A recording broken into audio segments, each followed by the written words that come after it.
بسم الله الرحمن الرحيم. الحمد لله وكفى وسلام على عباده الذين اصطفى. أما بعد فأعوذ بالله من الشيطان الرجيم. بسم الله الرحمن الرحيم. رب اشرح لي صدري ويسر لي أمري واحلل عقدة من لساني يفقهوا قولي. صدق الله العلي العظيم. محترم حضرات، گزشتہ سورہ بقرہ کی 4 آیتوں کا ترجمہ اور اس کی مختصر تفسیر آپ حضرات کی خدمت میں پیش کی گئی تھی. امید کرتا ہوں کہ آپ کو سمجھ میں آئی ہوگی. آج انشاءاللہ تعالی آیت نمبر 21 سے ترجمہ اور مختصر تفسیر پیش کرتے ہیں.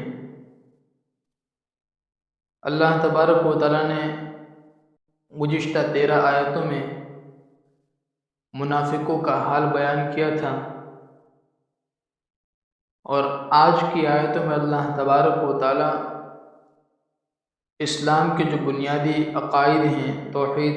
رسالت اور آخرت، اس کو بیان کرتے ہیں. اللہ تبارک و تعالی کا ارشاد ہے: یا ایھا الناس اعبدوا ربکم الذی خلقکم والذین من قبلکم لعلکم تتقون. اس کا ترجمہ ہے کہ لوگوں اپنے اس پروردگار کی عبادت کرو جس نے تمہیں اور ان لوگوں کو پیدا کیا جو تم سے پہلے گزرے ہیں، تاکہ تم متقی بن جاؤ. عبادت کرنے کا کیوں کہا جاتا ہے؟ وہ اس لیے کہ تاکہ تم متقی بن جاؤ. اگلی آیت میں اللہ تبارک و تعالیٰ فرماتے ہیں: الذی جعل لکم الارض فراشا والسماء بناء وأنزل من السماء ماء فأخرج به من الثمرات رزقا لكم فلا تجعلوا لله أندادا وأنتم تعلمون. جس کا ترجمہ ہے کہ وہ پروردگار جس نے تمہارے لیے زمین کو بچھونا بنایا اور آسمان کو چھت بنایا اور آسمان سے پانی برسایا، پھر اس کے ذریعے تمہارے رزق کے طور پر پھل نکالے، لہٰذا اللہ کے ساتھ شریک نہ بناؤ جبکہ تم یہ سب باتیں جانتے ہو. ان 2 آیتوں میں اللہ تبارک و تعالیٰ نے اسلام کے بنیادی عقیدے یعنی کہ توحید کی دعوت دی ہے، اور بہت مختصر انداز میں اس کی دلیل بھی بیان کر دی گئی. بات دراصل یہ ہے کہ اہل عرب یہ مانتے تھے کہ ساری کائنات کو پیدا کرنا، زمین و آسمان کو پیدا کرنا اور آسمان سے بارش کو برسانا اور اس سے پیداوار اگانا، یہ سب کے سب کام اللہ تبارک و تعالیٰ کے ہیں. یہ جاننے کے باوجود وہ یہ عقیدہ رکھتے تھے کہ اللہ تبارک و تعالیٰ نے بہت سے کام بتوں کے سپرد کر رکھے ہیں، اور وہ بت اپنے اپنے کاموں میں ڈائریکٹ فیصلہ کرنے کی صلاحیت رکھتے ہیں، لہٰذا وہ ان بتوں کی عبادت اس لیے کرتے تھے کہ وہ ان کے کاموں میں ان کی مدد کریں. اللہ تبارک و تعالیٰ نے فرمایا کہ جب ہر چیز پیدا کرنے والے ہم ہیں اور ہمیں کائنات چلانے کے لیے کسی دوسرے کی ضرورت کیسے ہو سکتی ہے؟ تو اللہ تبارک و تعالیٰ کے علاوہ کسی اور کی عبادت کرنا کتنے بڑے ظلم کی بات ہے. اگلی آیت میں اللہ تبارک و تعالیٰ ارشاد فرماتے ہیں: وَإِن كُنتُمْ فِي رَيْبٍ مِّمَّا نَزَّلْنَا عَلَىٰ عَبْدِنَا فَأْتُوا بِسُورَةٍ مِّن مِّثْلِهِ وَادْعُوا شُهَدَاءَكُم مِّن دُونِ اللَّهِ إِن كُنتُمْ صَادِقِينَ. جس کا ترجمہ ہے کہ اگر تم اس قرآن کے بارے میں ذرا بھی شک میں ہو جو ہم نے اپنے بندے یعنی محمد صلی اللہ علیہ وسلم پر اتارا ہے، تو اس جیسی کوئی ایک صورت ہی بنا لاؤ، اور اگر سچے ہوں تو اللہ کے سوا اپنے تمام مددگاروں کو بھی بلا لو. اگلی آیت میں اللہ تبارک و تعالیٰ فرماتے ہیں فَإِن لَّمْ تَفْعَلُوا وَلَن تَفْعَلُوا فَاتَّقُوا النَّارَ الَّتِي وَقُودُهَا النَّاسُ وَالْحِجَارَةُ أُعِدَّتْ لِلْكَافِرِينَ۔ پھر بھی اگر تم یہ کام نہ کر سکو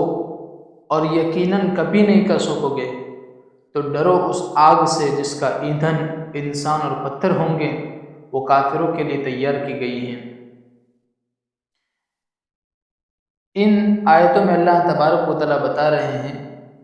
پچھلی آیتوں میں توحید کا بیان تھا، اب اسلام کے دوسرے اہم عقیدے یعنی اللہ کے نبی صلی اللہ علیہ وسلم کی رسالت کا بیان ہے، اور عرب کے جو لوگ قرآن پر ایمان لانے کے بجائے یہ الزام لگاتے تھے کہ اللہ کے نبی صلی اللہ علیہ وسلم شاعر ہیں، اور انہوں نے اپنی طرف سے یہ کلام، یہ قرآن کریم بنا لیا ہے، تو اللہ تبارک و تعالیٰ کی جانب سے انہیں زبردست چیلنج دیا گیا کہ اگر ایسا کلام کوئی انسان بنا سکتا ہے تو تم بھی بڑے فصیح اور بلیغ ہو، تم بھی فصاحت اور بلاغت کے اعلیٰ معیار پر پہنچے ہوئے ہو، تم سب مل کر قرآن جیسی ایک صورت ہی بنا کر لے آؤ۔ اور ساتھ ہی قرآن نے یہ بھی دعویٰ کیا کہ تم سب مل کر بھی ایسا نہیں کر سکو گے۔ اور واقعہ یہی ہے کہ اہل عرب جو اپنی زبان اور ادب پر ناز کرتے تھے، اور ان سب کو اس چیلنج کے بعد ایسا سانپ سونگھ گیا کہ وہ عاجز ہو کر بیٹھ گئے، اور کوئی شخص اس چیلنج کو قبول کرنے کے لیے آگے نہیں بڑھتا تھا۔ بڑے بڑے شاعروں اور ادیبوں نے اس خدائی کلام کے آگے گھٹنے ٹیک دیے، اور اس طرح اللہ کے نبی صلی اللہ علیہ وسلم کی رسالت اور قرآن کریم کی سچائی روز روشن کی طرح ثابت اور واضح ہو گئی۔ اگلی آیت میں اللہ تبارک و تعالیٰ فرماتے ہیں وَبَشِّرِ الَّذِينَ آمَنُوا وَعَمِلُوا الصَّالِحَاتِ أَنَّ لَهُمْ جَنَّاتٍ تَجْرِي مِن تَحْتِهَا الْأَنْهَارُ كُلَّمَا رُزِقُوا مِنْهَا مِن ثَمَرَةٍ رِزْقًا قَالُوا هَذَا الَّذِي رُزِقْنَا مِن قَبْلُ وَأُتُوا بِهِ مُتَشَابِهًا وَلَهُمْ فِيهَا أَزْوَاجٌ مُطَهَّرَةٌ وَهُمْ فِيهَا خَالِدُونَ۔ اور جو لوگ ایمان لائے ہیں اور انہوں نے نیک عمل کیے ہیں، ان کو خوشخبری دے دو کہ ان کے لیے ایسے باغات تیار ہیں جن کے نیچے نہریں بہتی ہوگی۔ جب کبھی ان کو ان باغات میں کوئی پھل رزق کے طور پر دیا جائے گا تو وہ کہیں گے کہ یہ تو وہی ہیں جو ہمیں پہلے بھی دیا گیا تھا، اور انہیں وہ رزق ایسا ہی دیا جائے گا جو دیکھنے میں ملتا جلتا ہوگا، ایک جیسا ہوگا، اور ان کے لیے وہاں پاکیزہ بیویاں ہوگی، اور وہ ان باغات میں ہمیشہ ہمیشہ رہیں گے۔ اس آیت کریمہ میں اللہ تبارک و تعالیٰ نے دو باتوں کو سمجھایا ہے۔ پہلی بات تو یہ سمجھائی ہے، اس آیت کریمہ میں اللہ تبارک و تعالیٰ نے اسلام کے اہم اور تیسرے عقیدے یعنی آخرت پر ایمان لانے کو بیان کیا ہے۔ گزشتہ آیتوں میں پہلے توحید کو بیان کیا، پھر رسالت کو بیان کیا، اب یہاں پر آخرت کو بیان کیا جا رہا ہے۔ بتایا گیا کہ مرنے کے بعد ایک اور زندگی آنے والی ہے جس کو آخرت بھی کہا جاتا ہے، جس میں ہر انسان کو اپنے تمام اعمال کا جواب دینا ہوگا، چاہے وہ اچھا اعمال کیا ہو یا برا اعمال کیا ہو، سب اعمال کا انسان کو اللہ کے وہاں اس وقت جواب دینا ہوگا۔ اگر ایمان کے ساتھ نیک عمل کیے ہوں گے تو اس کو جنت نصیب ہوگی، جس کی ایک جھلک اس آیت کریمہ میں اللہ تبارک و تعالیٰ نے دکھائی ہے۔ جیسا کہ ترجمے میں ہم نے سنا کہ ان کو خوشخبری دے دو ان باغات کے جن کے نیچے سے نہریں بہتی ہوگی۔ جب کبھی ان کو ان باغات میں سے کوئی پھل رزق کے طور پر دیا جائے گا تو وہ کہیں گے یہ تو وہی ہے جو ہم نے پہلے بھی کھایا اور ہمیں پہلے بھی دیا گیا، اور انہیں وہ رزق ایسا ہی دیا جائے گا جو دیکھنے میں ملتا جلتا ہوگا۔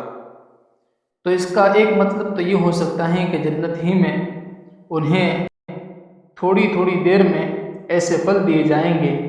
جو دیکھنے میں بالکل ملتے جلتے ہوں گے، مگر اس کی لذت اور ذائقے میں ہر پھل نیا معلوم ہوگا۔ اور دوسرا مطلب یہ بھی ممکن ہے کہ جنت کے پھل دیکھنے میں دنیا کے پھلوں کی طرح ہوں گے، اس لیے انہیں دیکھ کر جنتی یہ کہیں گے کہ یہ تو وہی پھل ہیں جو ہمیں پہلے یعنی دنیا میں بھی ملے تھے، لیکن جنت میں ان کی لذت اور ان کی خصوصیات دنیا کے پھلوں سے کہیں زیادہ ہوگی۔ اس کے علاوہ اللہ تبارک و تعالیٰ کی جانب سے جن لوگوں نے قرآن کریم کو اللہ کی کتاب مانا اور اس کے احکام پر عمل کیا، ان کو آخرت میں 4 باتیں نصیب ہوگی۔ پہلی بات تو یہ ہے کہ ان لوگوں کو بہت سے باغات ملیں گے جو سدا بہار ہوں گے، کیونکہ ان کے نیچے نہریں بہہ رہی ہوگی۔ اور ہم بھی دیکھتے ہیں کہ دنیا کے اندر بھی آج ایک انسان کی یہ فطرت ہے، وہ دریا کے کنارے جاتا ہے تو ایک اپنے اندر خوشی محسوس کرتا ہے۔ جنت میں اللہ تبارک و تعالیٰ اس کے گھر کے پاس ہی نہروں کو جاری کر دیں گے۔ دوسری بات یہ ہے کہ جنت میں کھانے کے لیے جو پھل ملیں گے وہ ایک صورت کے ہوں گے، صورت برابر ہوگی مگر اس کے مزے مختلف ہوں گے، الگ الگ ہوں گے۔ آم منگوایا، امرود آیا، جنتی کہے گا ارے بھائی امرود تو ہم نے ابھی کھایا ہے، آم لاؤ۔ تو خادم کہے گا ارے عبداللہ کھا کر تو دیکھو، تو وہ کاٹے گا اور کھائے گا تو آم کا مزہ ہوگا۔ تیسری بات یہ ہے کہ وہاں پاکیزہ بیویاں ملے گی، حوریں بھی ہوں گی اور دنیا کی عورتیں بھی ہوں گی، سب آلائشوں سے پاک اور صاف ہوگی۔ چوتھی بات یہ ہے کہ جنتی ان باغات میں ہمیشہ رہیں گے، ایک دفعہ جا کر نکلنا نہیں پڑے گا۔ یہاں تو دنیا کی ہر نعمت کے ساتھ ایک ڈر لگا رہتا ہے کہ معلوم نہیں کب لے لی جائے، وہاں یہ خطرہ نہیں ہوگا۔ بعض علماء نے کہا ہے کہ جنت کی سب سے بڑی نعمت وَلَا خَوْفٌ عَلَيْهِمْ وَلَا هُمْ يَحْزَنُونَ ہے کہ جنتی کو جنت میں جانے کے بعد کسی طرح کا خوف اور غم نہیں ہوگا، وہ اپنے سارے سامان کو ایسا بکھر کر آرام کرے گا تو بھی اس کو کیا ہے لوٹنے کا اور چوری ہو جانے کا کوئی ڈر اور اندیشہ نہیں ہوگا، کیونکہ وہاں پر ہر جنتی کو اللہ تبارک و تعالیٰ نعمتوں میں رکھیں گے۔ اس کے بعد کی آیت میں اللہ تبارک و تعالیٰ فرماتے ہیں إِنَّ اللَّهَ لَا يَسْتَحْيِي أَن يَضْرِبَ مَثَلًا مَا بَعُوضَةً فَمَا فَوْقَهَا فَأَمَّا الَّذِينَ آمَنُوا فَيَعْلَمُونَ أَنَّهُ الْحَقُّ مِنْ رَبِّهِمْ وَأَمَّا الَّذِينَ كَفَرُوا فَيَقُولُونَ مَاذَا أَرَادَ اللَّهُ بِهَذَا مَثَلًا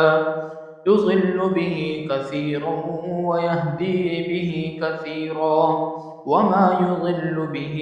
إِلَّا الْفَاسِقِينَ، جس کا ترجمہ ہے کہ بے شک اللہ اس بات سے نہیں شرماتا کہ وہ کسی بات کو واضح کرنے کے لیے کوئی بھی مثال دے، چاہے وہ مچھر کی ہو یا کسی ایسی چیز کی ہو جو مچھر سے بھی زیادہ معمولی ہو، یا پھر کسی ایسی چیز کی ہو جو مچھر سے بھی زیادہ معمولی ہو۔ اب جو لوگ مومن ہیں، ایمان لا چکے ہیں، وہ اس بات کو خوب جانتے ہیں کہ یہ مثال ایک حق بات ہے جو ان کے پروردگار کی طرف سے آئی ہیں۔ البتہ جو لوگ کافر ہیں وہ یہی کہتے ہیں کہ بھلا اس حقیر مثال سے اللہ کا کیا مطلب ہے۔ اس طرح اللہ اس مثال سے بہت سے لوگوں کو گمراہی میں مبتلا کرتا ہے اور بہت سو کو ہدایت دیتا ہے۔ اس آیت کریمہ میں اللہ تبارک و تعالیٰ نے 2 باتوں کو سمجھایا۔ پہلی بات تو یہ کہ بعض کافروں نے قرآن کریم پر یہ اعتراضات کیے کہ اس میں کچھ مثالیں مکھی، مچھر، مکڑی وغیرہ سے دی گئی ہیں، اگر یہ قرآن واقعی خدا کا کلام ہوتا تو اس میں ایسی حقیر چیزوں کا ذکر نہ ہوتا۔ ایسی حقیر چیزوں کا ذکر دیکھ کر یہ معلوم ہوتا ہے کہ یہ کسی انسان کا کلام ہے۔ ان کا جو یہ اعتراض تھا بڑا بے تکا اعتراض تھا، کیونکہ مثال ہمیشہ مضمون کی مناسبت سے دی جاتی ہے۔ اگر کسی حقیر اور ذلیل چیز کی مثال دینی ہو تو ایسی ہی کسی چیز سے دی جائے جو حقیر اور ذلیل ہوں۔ تو دنیا ایک حقیر ہے، تو اللہ تبارک و تعالیٰ نے دنیا کی حقارت کو اس کی حقیر چیز سے مثال دے کر بیان کیا۔ یہ کسی کلام کا عیب تو کیا ہوتا، اس کی فصاحت اور بلاغت کی دلیل ہے، مگر یہ بات انہی کے سمجھ میں آتی ہیں جو جن میں حق کی طلب ہو اور حق پر ایمان لا چکے ہوں، لیکن جنہوں نے کفر کی قسم کھا رکھی ہے کہ بھئی ہمیں کیا ہے، لیکن جنہوں نے کفر کی قسم کھا رکھی ہے کہ انہیں تو ہر بات پر ہر حالت میں اعتراض کرنا ہے، انہیں کوئی بات کو نہیں ماننا، تو پھر وہ ایسی بے تکی باتیں کہتے ہیں، ایسے اعتراضات کرتے ہیں۔ دوسری اس بات کی طرف اللہ تبارک و تعالیٰ نے اشارہ کیا کہ قرآن کریم کی یہی آیتیں جو حق کے طلبگار ہوتے ہیں ان کو ہدایت بخشتی ہیں، ایسے لوگوں کے لیے مزید گمراہی کا سبب بن جاتی ہیں جنہوں نے ضد اور ہٹ درمی پر کمر باندھ کر یہ طے کر لیا کہ حق بات کو نہیں ماننی ہے، کیونکہ وہ ہر نئی آیت کا انکار کرتے ہیں، اور ہر آیت کا انکار ایک مستقل گمراہی ہے۔ اس کے بعد کی آیت میں اللہ تبارک و تعالیٰ نے ارشاد فرمایا، الذين ينقضون عهد الله من بعد ميثاقه ويقطعون ما أمر الله به أن يوصل ويفسدون في الأرض أولئك هم الخاسرون، جس کا ترجمہ ہے کہ جو اللہ سے کیے ہوئے عہد کو پختہ کرنے کے بعد توڑ دیتے ہیں، اور جن رشتوں کو اللہ تبارک و تعالیٰ نے جوڑنے کا حکم دیا ہے انہیں کاٹ دیتے ہیں اور زمین میں فساد مچاتے ہیں، ایسے ہی لوگ بڑا نقصان اٹھانے والے ہیں۔ اس آیت کریمہ میں اللہ تبارک و تعالیٰ نے بڑی اہم بات سمجھائی ہے۔ یہاں پر عہد سے مراد اکثر مفسرین نے عہد الست لیا ہے،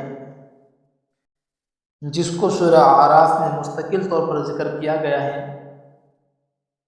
وہیں انشاءاللہ اس کی تفصیل بھی آئے گی۔ یہاں تو اتنا سمجھ لینا کافی ہے کہ اللہ تبارک و تعالیٰ نے انسانوں کو پیدا کرنے سے پہلے آنے والی تمام روحوں کو جمع کر کے ان سے پوچھا تھا، الست بربکم، کیا میں تمہارا پروردگار نہیں ہوں؟ تو سب نے اللہ تبارک و تعالیٰ کے پروردگار ہونے کا اقرار کر کے یہ عہد کیا تھا کہ وہ اللہ کی اطاعت کریں گے۔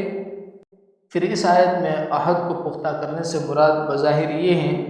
کہ ہر دور میں اللہ تعالیٰ کے رسول آتے رہے جو اس عہد کو یاد دلا کر اللہ تعالیٰ کے خالق اور مالک ہونے پر دلائل قائم کرتے رہے۔ اس عہد کی ایک اور تشریح بھی ممکن ہے، اور وہ یہ ہے کہ اس سے مراد وہ عملی اور خاموش عہد ہے جو ہر انسان پیدا ہوتے ہی اپنے خالق اور مالک سے کرتا ہے۔ یہ ایسا ہی ہے جیسے ہر شخص جو کسی ملک میں پیدا ہوتا ہے وہ اس ملک کا شہری ہونے کے ناطے یہ خاموش عہد کرتا ہے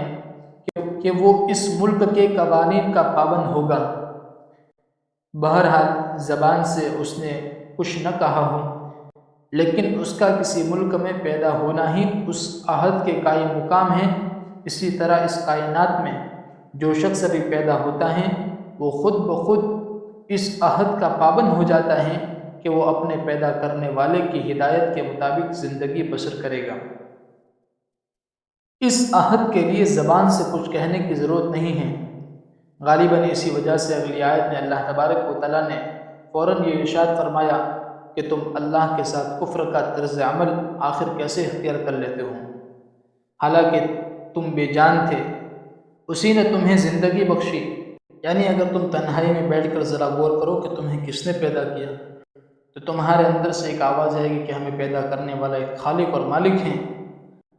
تو پھر تمہارے لیے اس کی نعمتوں کا اعتراف اور اس کے بتائے ہوئے طریقوں پر چلنا لازمی ہوگا، ورنہ تو پھر یہ کون سی عقل اور کون سا انصاف ہے کہ پیدا اللہ تبارک و تعالیٰ کرے اور فرما برداری اس کے بجائے کسی اور کی جائے۔ پھر اسی آیت میں اس خاموش عہد کو مزید پختہ کرنے سے مراد یہ ہے کہ اللہ تبارک و تعالیٰ اپنے پیغمبروں کے ذریعے برابر تمہیں اس عہد کی یاد دہانی کراتا رہا ہے اور ان پیغمبروں نے وہ مضبوط دلائل تمہارے سامنے پیش کیے ہیں جن سے یہ جو تم نے عہد کیا تھا الست بربکم والا یہ مزید پختہ ہو جائے کہ انسان کو ہر معاملے میں اللہ تعالیٰ کی اطاعت کرنی ہے۔ اس آیت کریمہ میں ایک دوسری بات کی طرف اشارہ کیا گیا تھا کہ جن رشتوں کو اللہ تبارک و تعالیٰ نے جوڑنے کا حکم دیا انہیں کاٹ دیتے ہوں اور زمین میں فساد مچاتے ہوں، اس سے مراد رشتہ داروں کے وہ حقوق پامال کرنا ہے جنہیں صلہ رحمی کہا جاتا ہے۔ یہاں اللہ تعالیٰ نے ان کافروں کی 3 صفت بیان فرمائی ہے۔ ایک تو یہ کہ وہ اللہ سے کیا ہوا عہد توڑتے ہیں، دوسرا یہ کہ وہ رشتہ داروں کے حقوق پامال کرتے ہیں، اور تیسرا یہ کہ زمین میں فساد مچاتے ہیں۔ ان میں پہلی چیز اللہ تعالیٰ کے حقوق سے متعلق ہے، یعنی وہ اللہ تبارک و تعالیٰ کے بارے میں وہ عقیدہ نہیں رکھتے جو رکھنا چاہیے، نہ اس کی وہ عبادت کرتے ہیں جو ان پر فرض ہے۔ دوسری اور تیسری چیز کا تعلق جو اس آیت کریمہ میں بیان کیا گیا وہ حقوق العباد سے ہے، یعنی بندوں کے حق سے ہے۔ اللہ تبارک و تعالیٰ نے مختلف رشتوں کے جو حقوق مقرر فرمائے ہیں ان کو ٹھیک ٹھیک ادا کرنے سے ہی ایک پاکیزہ معاشرہ وجود میں آتا ہے۔ اگر ان رشتوں کو کاٹ کر باپ بیٹے، بھائی بھائی، شوہر اور بیوی ایک دوسرے کے حقوق کو پامال کرنا شروع کر دیں تو وہ خاندانی نظام تباہ ہو جاتا ہے جس پر ایک صحت مند تمدن کی بنیاد قائم ہوتی ہے۔ لہٰذا اس کا لازمی نتیجہ زمین میں فساد کی صورت میں نکلتا ہے۔ اس لیے قرآن کریم نے رشتوں کو کاٹنے اور زمین میں فساد مچانے کو سورہ محمد میں اللہ تبارک و تعالیٰ نے ایک ساتھ ملا کر ذکر فرمایا، اور اللہ تبارک و تعالیٰ نے فرمایا فَهَلْ عَصَيْتُمْ إِن تَوَلَّيْتُمْ أَن تُفْسِدُوا فِي الْأَرْضِ وَتُقَطِّعُوا أَرْحَامَكُمْ۔ اس کے بعد کی آج کے آخری آیت میں اللہ تبارک و تعالیٰ ارشاد فرماتے ہیں هُوَ الَّذِي خَلَقَ لَكُم مَّا فِي الْأَرْضِ جَمِيعًا ثُمَّ اسْتَوَىٰ إِلَى السَّمَاءِ فَسَوَّاهُنَّ 7 سَمَاوَاتٍ وَهُوَ بِكُلِّ شَيْءٍ عَلِيمٌ، جس کا ترجمہ ہے کہ وہی ہے جس نے زمین میں جو کچھ ہیں تمہارے لیے پیدا کیا، پھر وہ آسمان کی طرف متوجہ ہوا، چنانچہ ان کو 7 آسمانوں کی شکل میں ٹھیک ٹھیک بنا دیا، اور وہ ہر چیز کا پورا علم رکھنے والا ہے۔ اس آیت کریمہ میں اللہ تبارک و تعالیٰ نے انسان کو توجہ دلائی ہے کہ وہ کائنات کی جتنی چیزوں سے فائدہ اٹھاتا ہے سب اللہ تبارک و تعالیٰ کی عطا فرمائی ہوئی ہیں، اس میں سے ہر چیز اس کو توحید کی گواہی دے رہی ہے، پھر بھی اس کے باوجود اس کے ساتھ کفر کا رویہ اختیار کرنا کتنی بڑی ناشکری ہے۔ یہ کچھ آیتوں کا ترجمہ اور اس کی مختصر تفسیر تھی جو آپ حضرات کی خدمت میں پیش کی۔ اللہ تبارک و تعالیٰ سے دعا ہے کہ جو اپنا وقت نکال کر ان باتوں کو سنتے ہیں سمجھتے ہیں، اللہ تبارک و تعالیٰ انہیں دنیا اور آخرت کی تمام بھلائیوں سے نوازے، اور جو کئی بیمار ہیں اللہ تبارک و تعالیٰ انہیں شفاء کاملہ عطا فرمائے، جو پریشان ہیں اللہ تبارک و تعالیٰ ان کی پریشانیوں کو دور فرمائے، اور جو مظلوم ہیں اللہ تبارک و تعالیٰ انہیں ظلم سے نجات دلائیں، اور آخر میں اللہ تبارک و تعالیٰ سے اپنے والدین کے لیے دست بدعا ہوں کہ اللہ تبارک و تعالیٰ ہمارے والدین کی عمروں میں، ان کی صحت و قوت میں اور عافیت میں، ان کی نیکیوں میں، ان کے کارۂ خیر میں، ان کی علمی دینی ملی خدمات میں خوب برکت عطا فرمائیں، ان کے سائے کو ہم پر عافیت کے ساتھ قائم و دائم فرما کر ان کی قدردانی کی ہمیں توفیق عطا فرمائیں۔ آمین یا رب العالمین، وآخر دعوانا ان الحمد للہ رب العالمین۔